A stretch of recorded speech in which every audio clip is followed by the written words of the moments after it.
Les informations sont fournies sur ce podcast à des fins d'information uniquement.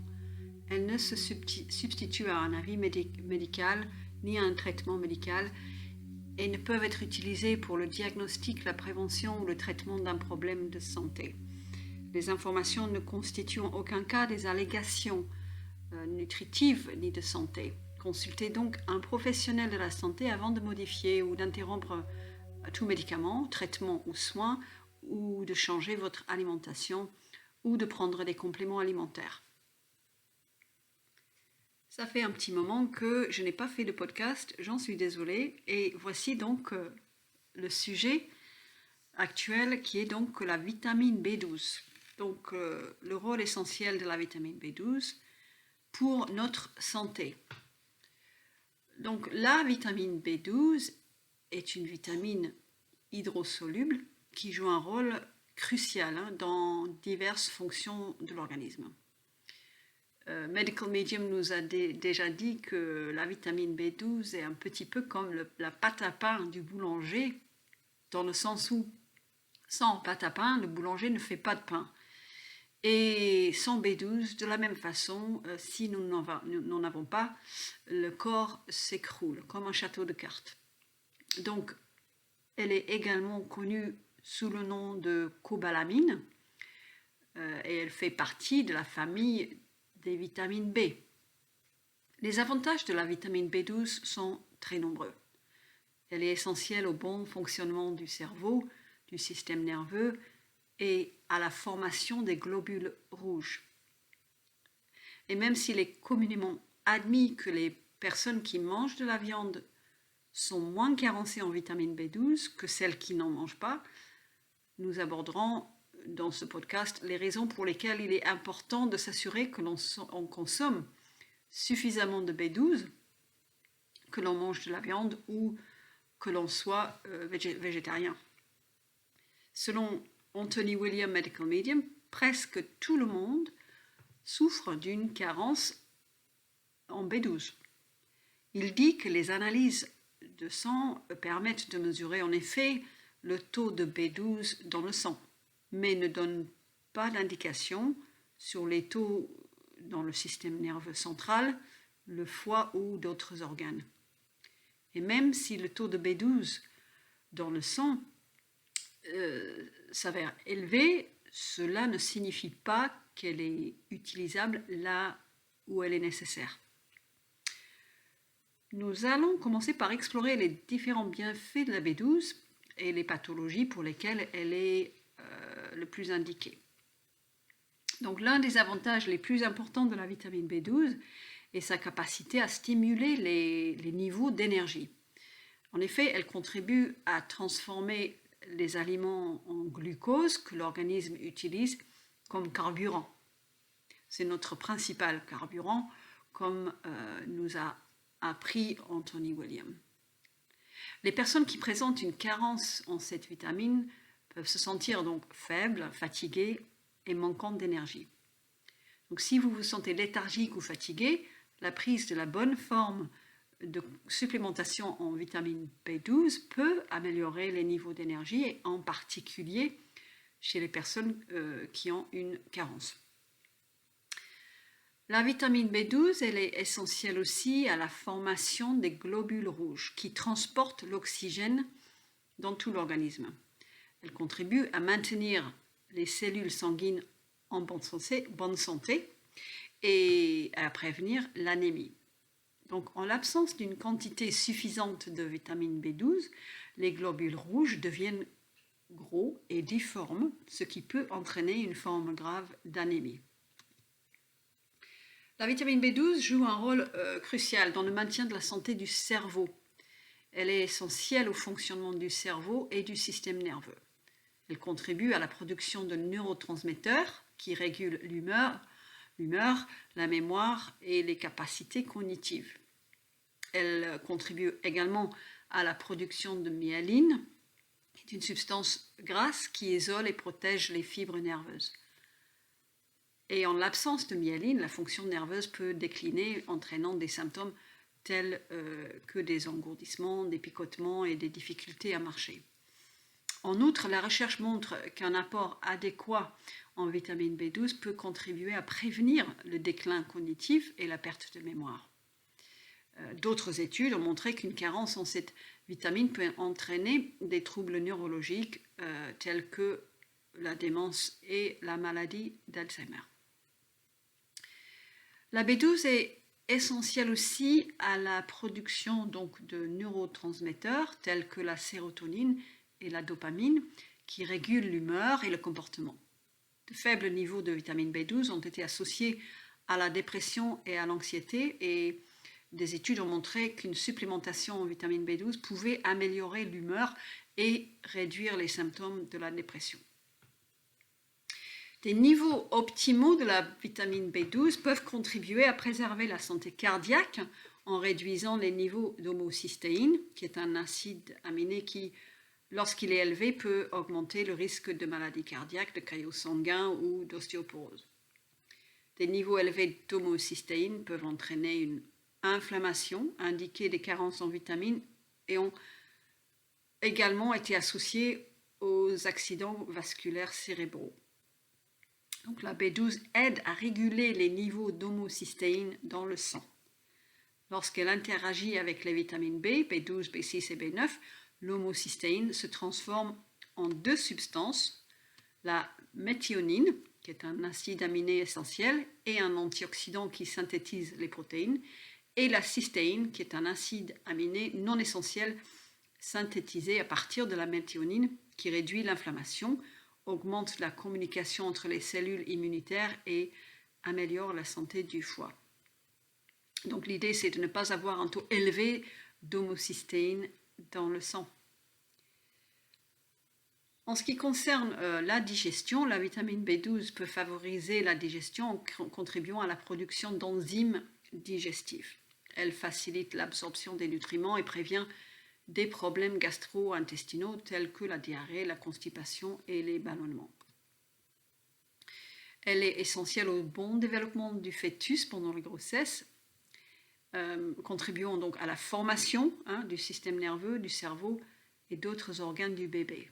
Un apport insuffisant en vitamine B12 pendant la grossesse peut entraîner des malformations congénitales telles que des anomalies du tube neural, des fentes palatines et des anomalies des membres.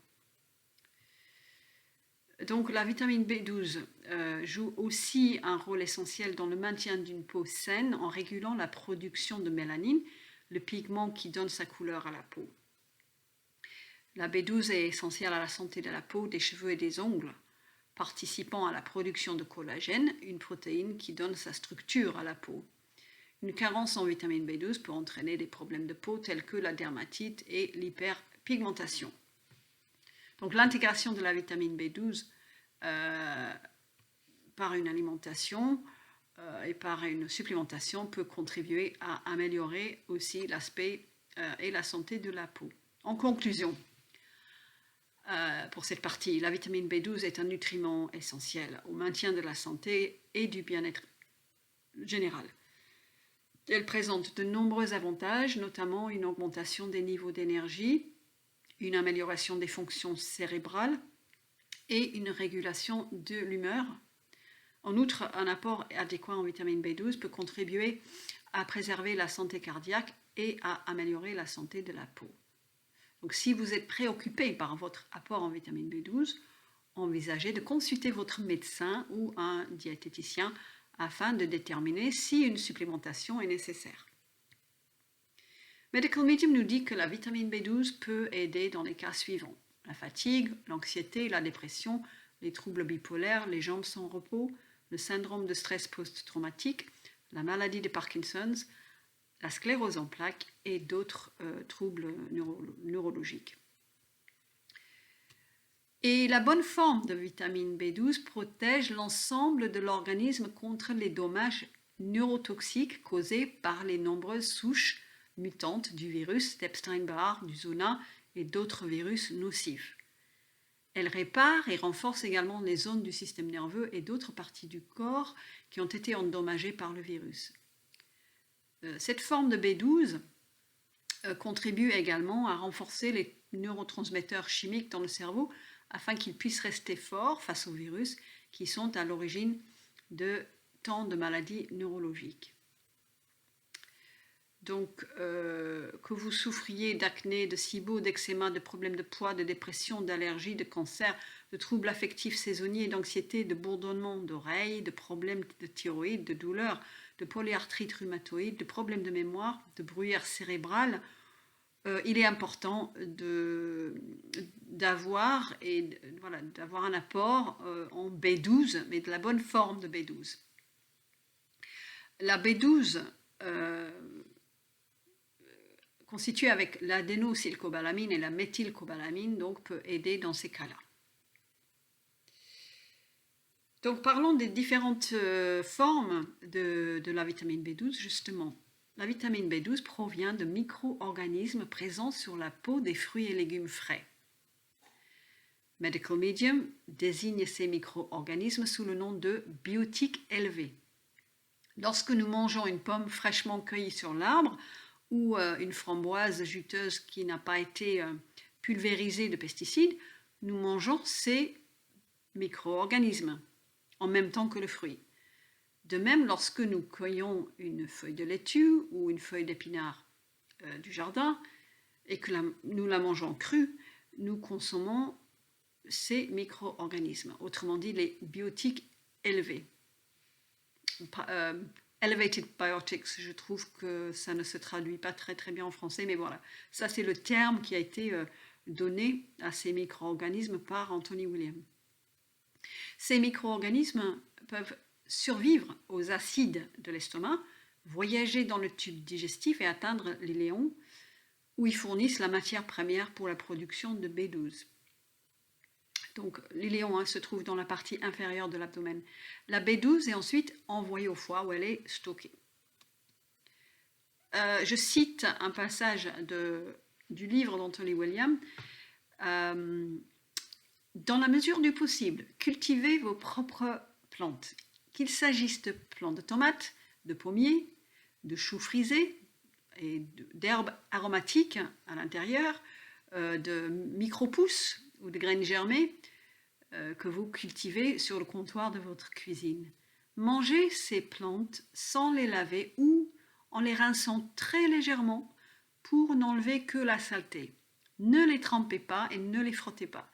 Si vous avez un agriculteur de confiance avec lequel vous êtes en relation et que vous connaissez très bien, et vous connaissez très bien aussi ses pratiques de culture, vous pouvez également manger ces produits sans les laver ou en les rinçant très légèrement. C'est un excellent moyen d'obtenir ces biotiques élevés, ces micro-organismes, en complément d'un supplément, un complément alimentaire de B12 adapté. C'est un excellent moyen de commencer à rétablir les niveaux de B12 dans les formes dont l'organisme a besoin. Donc, l'adénosylcobalamine et la méthylcobalamine sont les meilleures formes de vitamine B12, plus que donc la cyanocobalamine ou l'hydroxycobalamine, et ce pour plusieurs raisons. L'adénosylcobalamine et la méthylcobalamine sont des formes naturelles de vitamine B12, alors que la cyanocobalamine et l'hydroxycobalamine sont des formes synthétiques.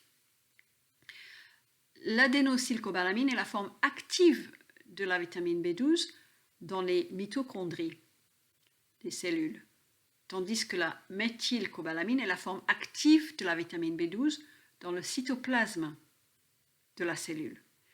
La cyanocobalamine et l'hydroxycobalamine doivent être convertis en adénosylcobalamine et en méthylcobalamine avant de pouvoir être utilisés par l'organisme.